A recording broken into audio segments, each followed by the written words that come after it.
संत शिरोमणि आचार्य गुरुवर श्री विद्यासागर जी महाराज की जय। और हम योग प्रणेता पूज्य मुनि श्री प्रणम्य सागर जी महाराज की जय। ओम अरहम नमः। श्री तत्वात् सूत्र के दूसरे अध्याय की कक्षा में आप सभी का स्वागत है। तो चलिए अब हम सभी अपने मोक्ष मार्ग को प्रशस्त करने के लिए पूज्य मुनि श्री का उद्बोधन सुनते हैं। मोक्षमार्गस्य नेतारं भेत्तारं कर्मभूरतां ज्ञातारं विश्वतत्त्वानां वन्दे तद्गुणलब्धये। देवादिदेव आदिम तीर्थंकर श्री ऋषभनाथ भगवान की, वर्तमान शासन नायक श्री वर्धमान महावीर भगवान की, परम पूज्य आचार्य गुरुवर श्री विद्यासागर जी महाराज की। फिर उसके बाद में क्रमी के आगे उदाहरण देते हैं पिपीलिका का, यानी 3 इंद्रिय जीवों में चींटी आदि का ग्रहण करना, है ना। चींटी भी होती है, एक चींटा भी होता है। आप लोग चींटा को यहाँ क्या बोलते हो? मकोड़ा, है ना।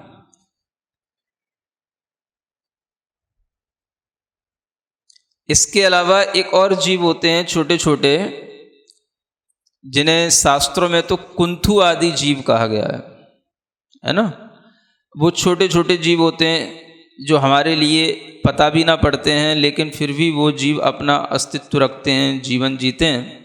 अब सबके नाम तो आपको बड़े बड़े, जब कोई लाइब्रेरियों में बैठोगे या कहीं लैब में बैठोगे तभी पता पड़ेंगे, हैं। लाइब्रेरियों से सबके नाम जानो और लैब में जा कर के देखो तब। लेकिन जानने में आने वाले ये सब जो, जैसे आपके बालों में जो जुएं हो जाते हैं, ये सब क्या होते हैं? 3 इंद्रिय जीव होते हैं। यहाँ तक कि जो बिच्छू होता है उसको भी 3 इंद्रिय जीव कहा गया है। बिच्छू, बिच्छू डंक मारने वाला, वृश्चिक, है ना। कितनी इंद्रिय होता है? हाँ, ये 3 ही इंद्रिय जीव होता है। जो दीमक लग जाती है घरों में, वह भी 3 इंद्रिय जीव होते हैं। उनमें स्पर्श, रस और गंध, इन 3 इंद्रियों का ज्ञान आ जाता है। ये 3 इंद्रिय वाले जीव, और आगे आचार्य कहते हैं 4 इंद्रिय वाले जीवों में भौरा, पतंगा, है ना, डांस, मशक, जो मच्छर वगैरह होते हैं, ये सब 4 इंद्रिय जीव होते हैं। इनमें स्पर्श के साथ रस, घ्राण और चक्षु इंद्रिय का भी विकास हो जाता है। और फिर आगे मनुष्य आदि आ गए तो ये 5 इंद्रिय जीव हो गए। इन 5 इंद्रिय जीवों में मनुष्य के अलावा नारकी हैं, देव हैं, पशु हैं, पक्षी हैं, ये सभी जो है पंचेंद्रिय जीवों में आ जाते हैं। एक एक इंद्रिय की इनमें वृद्धि होती चली जाती है। इस तरह से यहाँ पर किन जीवों के कितनी इंद्रियां होती हैं, इस बात का ज्ञान कराया गया है। सुन रहे हैं? अभी तक आपने जो ये पढ़ा है, इसमें एक इंद्रिय वाले जीव तो नियम से अमनस्क हैं ही हैं, मन से रहित हैं। और जो 2, 3, 4 इंद्रिय वाले जीव हैं, ये भी मन से रहित हैं। पंचेंद्रियों में एक असंगी होते हैं और एक संगी होते हैं। उनमें से जो संगी जीव होते हैं वही केवल मन से सहित होते हैं, और बाकी के जीव असंगी होते हैं, मन से रहित होते हैं। पिछले सूत्रों में आ चुका है कि जीव 2 प्रकार के हैं, एक समनस्क और एक अमनस्क। यहाँ पर विशेष रूप से बताया जा रहा है अब आगे कि समनस्क जीवों को क्या कहा जाता है। संगिनः समनस्काः। क्या सूत्र है? समनस्क जीवों को, मन से सहित जीवों को संगी कहा गया है यहाँ पर, है ना। अब यहाँ पर जो ये संगी शब्द है, इसके बारे में आप थोड़ा सा, जो अन्य जो संज्ञा आदि शब्द जो आपने सुन रखे हैं, उनसे ये संगी शब्द अपने आप में अलग है। कहाँ कहाँ संज्ञा शब्द सुन रखा है? एक तो पहले अध्याय में ही आपने पढ़ा था, मति, स्मृति, संज्ञा, वो एक विशेष ज्ञान होता है, मतिक ज्ञान, उसको संज्ञा कहा गया। उससे यहाँ प्रयोजन नहीं है। यहाँ पर संज्ञा का मतलब कोई विशेष ज्ञान नहीं है। संज्ञा का मतलब यहाँ पर सामान्य मतिक ज्ञान भी नहीं है, क्योंकि ये ज्ञान तो सभी में पाए जाएंगे। जो एक इंद्रिय आदि जीव हैं, अमनस्क जीव हैं, उनमें भी पाया जाएगा, है ना। और संज्ञा का मतलब यहाँ पर कोई नाम से भी लेना देना नहीं है। किसी का कोई नाम होता है उसको भी संज्ञा बोलते हैं, तो उससे भी कोई लेना देना नहीं है। संज्ञा का मतलब एक और आपने सुना होगा, 4 प्रकार की संज्ञाएं होती हैं, आहार, भय, मैथुन और परिग्रह। इन 4 संज्ञाओं से भी यहाँ प्रयोजन सिद्ध नहीं होगा, क्योंकि यहाँ पर समनस्क जीव को संगी कहा गया है ना। तो संगी जीव जो होगा वह तो कुछ विशेष होगा जो केवल मन सहित जीव के साथ ही घटित होगा। क्या समझ में आ रहा है? एक तरीके से यहां यह भी सोचने की कोशिश करें कि इस सूत्र में हम परिभाषा क्या लगाएं। संगी जीव समनस्क होते हैं या समनस्क जीव संगी होते हैं? समझ में आ रहा है? क्या परिभाषा लगाई जाए? परिभाषा ये लगानी पड़ेगी कि समनस्क जीव को संगी कहा जाता है, वे संगी होते हैं, है ना। क्यों? क्योंकि समनस्क का वर्णन ऊपर आ चुका है। अब यहाँ विशेष रूप से कहा जा रहा है कि जो समनस्क जीव हैं वो संगी हैं, संज्ञा वाले हैं। तो अब आपको ये देखना है कि संज्ञा का मतलब यहाँ क्या है। समझ आ रहा है? संज्ञा का मतलब मति स्मृति संज्ञा वाले ज्ञान से भी नहीं, एक बात। दूसरी बात, संज्ञा का मतलब यहाँ पर जो एक सामान्य ज्ञान होता है जीवों में, उससे भी नहीं। तीसरा, संज्ञा का मतलब नाम होता है, उससे भी नहीं। और चौथा, संज्ञा का मतलब आहार आदि 4 संज्ञाएं होती हैं, उससे भी नहीं। फिर संज्ञा का मतलब क्या है?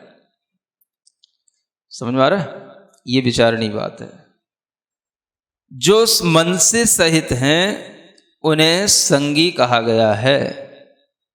ये हमने एक नया नाम उनका दिया है, समनस्क जीवों का, ऐसा भी कह सकते हैं हम। समनस्क जीवों का एक यहाँ पर आचार्य महाराज ने एक नया नाम दिया है। उन समनस्क जीवों को क्या बोलना आप? संगी बोलना, संगी जीव बोलना। सैनी असैनी इसी का ही नाम हो जाता है। तो सैनी तो बाद में और ज़्यादा अपनी बिगड़ी हुई हिंदी हो गई, नाम तो है संगी जीव। तो अब ये बताओ आप लोग कि यहाँ पर संगी से मतलब क्या कहना चाह रहे हैं? मन से सहित को संगी कह रहे हैं, तो फिर संगी शब्द में मन आ गया, और मन आ गया तो फिर समनस्क और संगी इन दोनों शब्दों में फिर कोई ज्यादा अंतर तो रहा नहीं। समनस्क जीवों को संगी कहा, और संगी कहने से हमने मन विशेष को ले लिया। तो जब मन तो समनस्क में भी आ रहा था और मन को ही हम संगी के साथ जोड़ेंगे, तो फिर क्या? फिर कुछ ज्यादा अंतर नहीं आ रहा है। ये सब प्रश्न आप में पैदा हो सकता है, उसका भी अच्छा समाधान आपके लिए दिया जा रहा है। समनस्क में और संगी में मन से सहित पना तो दोनों में है, लेकिन संगी शब्द से यहां यह बताया जा रहा है कि जो मन का कार्य है वो मन का कार्य संगी जीव ही कर पाते हैं। मन सहित जीव तो समनस्क कहलाएंगे और उनको हम संगी जीव कहेंगे, लेकिन विशेष रूप से यहां पर संगी जीव उनको कहा जा रहा है जो मन के विशेष कार्य करते हैं, मन से विशेष कार्य में लगे रहते हैं। कैसे विशेष कार्य?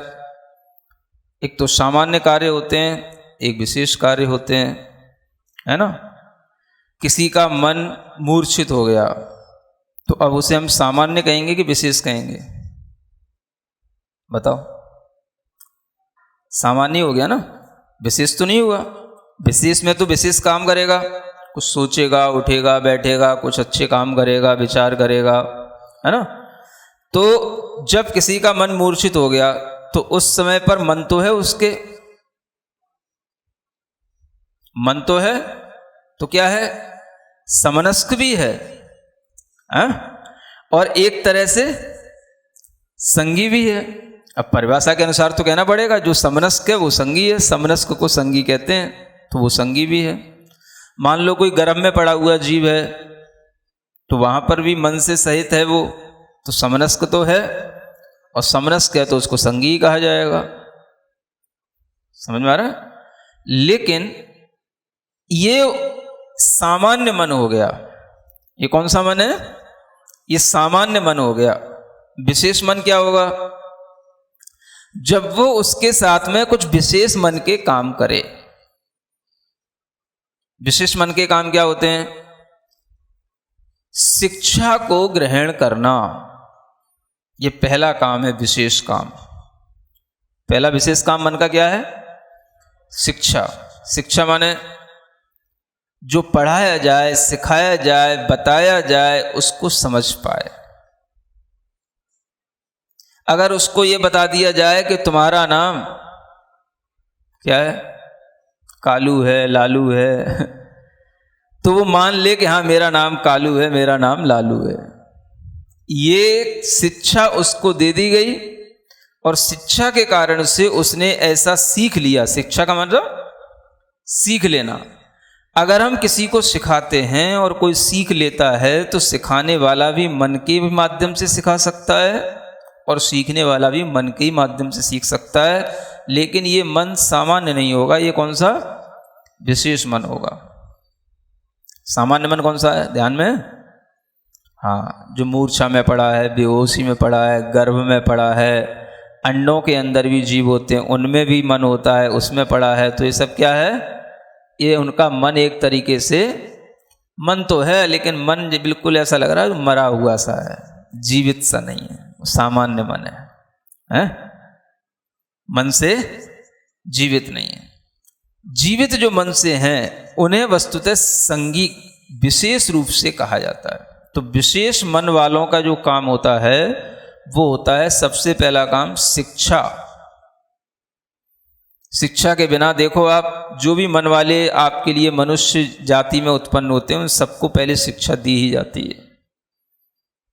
आपका नाम ये है, मेरा नाम ये है, ये आपके पापा हैं, ये आपकी माँ है, ये आपका घर है, ये घर का नाम है, ये आपका, ये सब चीज़ का नाम रहता है, हर चीज़ की शिक्षा दी जाती है ना। ये इसका घर है, उसका घर है, ये गली का नाम है, ये शहर का नाम है, सब चीज़ें उसको सिखाई जाती हैं। ये सब क्या है? इस सब का नाम है शिक्षा। ठीक है? जो वो सीखता रहे बड़े होकर के, वो सब क्या कहलाएगी? शिक्षा। सब शिक्षा है। ये शिक्षा का काम विशेष मन से ही संभव है। दूसरा मन का काम होता है क्रिया। क्रिया करना। क्या करना? हाँ, अपने ही अंग उपांगों को हिलाना, डुलाना, चलाना, खुद अपनी अंगों पर अपना मन के अनुसार उससे क्रिया करना। ये क्रिया करने का नाम या योग जिसे हम बोलते हैं, मन वचन काय की प्रवृत्ति, यह भी इस मन की संगी मन का ही काम है। ये मन का विशेष कार्य है। दूसरा काम क्या है? क्रिया करना। अगर क्रिया ना हो तो कैसा लगता है? इसमें मन है ही नहीं, है ना। ये बिल्कुल ना समझ है, कोई क्रिया ही नहीं करता, सुनता तो है लेकिन बोलता है ही नहीं, हेलन डोलन कुछ करता ही नहीं। तो उसके लिए यह अपने आप में उसके मन की जो विशेषता है वो नहीं है उसमें। जब कभी कोई ऐसी बीमारियां हो जाती हैं जिसमें मन को आघात पहुंच जाता है, तो भी वह मन फिर कुछ करता नहीं है, सिर्फ सामान्य से पड़ा सा रह जाता है, और मन को कुछ भी संकेत भी दिए जाते हैं तो उनको वह ग्रहण नहीं कर पाता है। तो ये क्रिया जो भी हो रही हैं ये मन से होती हैं। समझ आ रहा है? आज का साइंस भी कहता है कि जो कुछ भी हम करते हैं इस ब्रेन से शुरू होता है। समझ आ रहा है? पूरे शरीर की नसें सबका कनेक्शन यहां से है। इतना बड़ा कनेक्शन भी है कि आप पहले यहां सोचो, यहां विचार लाओ, यहां से वो अपने आप एंजाइम्स जो हैं वो उन नसों के माध्यम से, उन ग्रंथियों के माध्यम से उस स्थान पर बनने लग जाएंगे, खुलने लग जाएंगे जहां पर जिस एंजाइम की जरूरत है। पूरा शरीर ग्रंथियों से जुड़ा हुआ है। तरह तरह की ग्लैंड्स इस शरीर में फैली हुई हैं और उनमें अलग अलग तरीके के रस भी बनते हैं। सुन रहे हो? कभी महसूस नहीं होता? नहीं होता? देखो, आपको अगर भोजन करना है तो भोजन करने के लिए भी आपके मन में पहले भोजन करने की इच्छा पैदा होती है। सुन रहे हो? अगर भोजन की इच्छा ही ना होगी तो आप भोजन नहीं कर पाओगे। भोजन की इच्छा मन पहले करता है, ब्रेन में पहले संकेत पहुंचता है कि मुझे भोजन करना है, तो फिर पेट में संकेत पहुंचता है, वहां पर उस तरीके के रस बनना शुरू हो जाते हैं जो आपके अंदर एक भूख पैदा कर देते हैं। हाँ भाई, अब चाहिए, आने दो। नहीं समझ आ रहा है? कहां से बनता है ये रस? कि मैंने कह दिया आपने मान लिया? प्रैक्टिकल करते हो कभी कि नहीं करते हो? हैं? नहीं करते?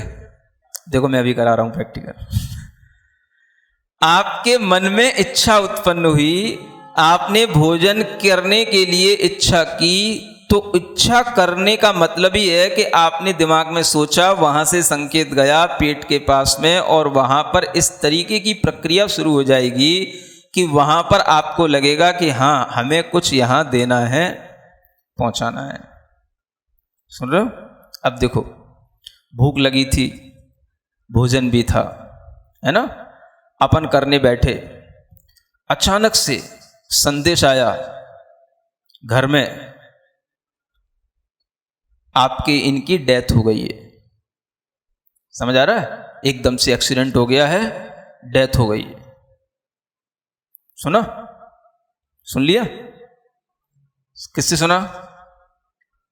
कान से? कान से भी सुना महाराज, मन से भी सुना।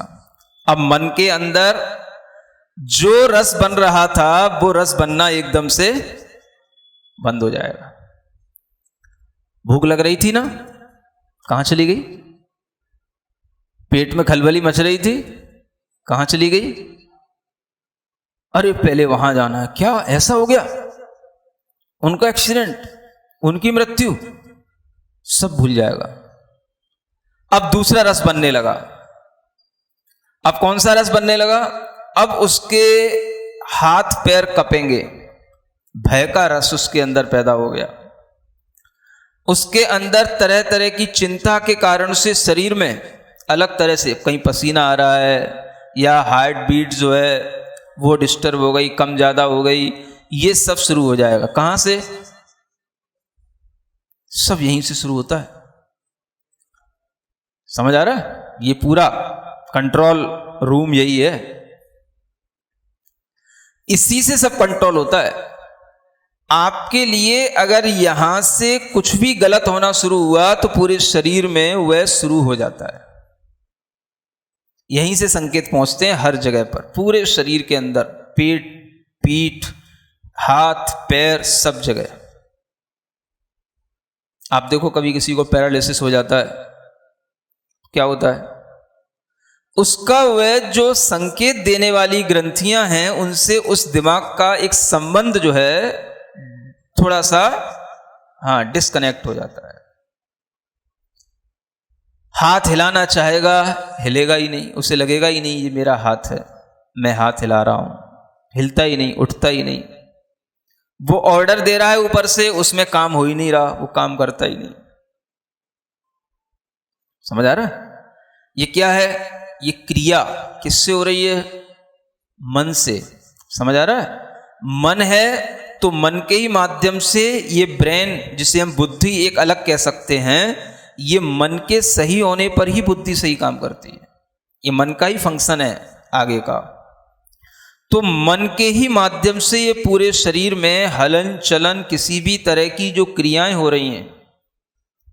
आपने भोजन कर लिया, भोजन करने के बाद में भोजन भी डाइजेस्ट तब होएगा जब आपके परिणामों में किसी भी तरीके का चिंता, भय, उद्वेग कुछ नहीं होगा। शांत रहोगे तो शांति से भोजन पचेगा।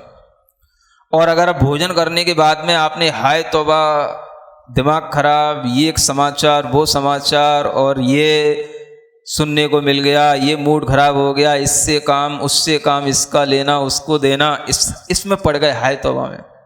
समझ आ रहा है? आप नियम से मान के चलो, आपने कितना ही अच्छा भोजन किया होगा, उसका डाइजेशन ठीक होगा ही नहीं। दूसरे दिन आपको आपका पेट में दर्द मिलेगा, आपका पेट खराब मिलेगा। उसी दिन नहीं मिलेगा, दूसरे दिन आप सोचोगे तो समझ में आएगा ये क्यों हुआ। समझ आ रहा है?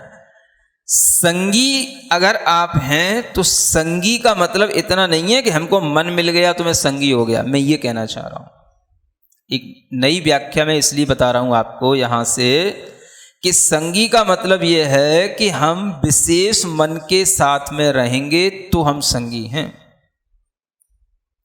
और उस विशेष मन के साथ में हमारे अंदर शिक्षा की क्रिया है ना, हलन चलन की क्रिया, ये सब होती हैं। ओम अरहम नमः। तो चलिए आज की कक्षा का एक क्विक रिवीजन कर लेते हैं। जो मन से सहित है, समनस्क है, उनको आचार्यों ने संगी कहा है। हमने संगी और समनस्क में अंतर को समझा।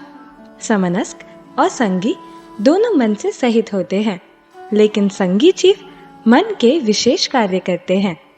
जब कोई मूर्छित है, गर्भ में है या अंडों के अंदर है, तो भी वह मन से सहित है, समनस्क है, लेकिन वह एक तरह से मन से जीवित नहीं है।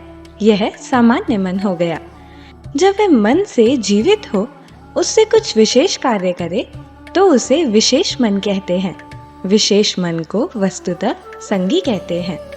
विशेष मन के कार्य हैं शिक्षा ग्रहण करना, क्रिया करना और आलाप करना। शिक्षा मतलब सीख लेना, जो पढ़ाया जाए, सिखाया जाए, उसको समझ पाना।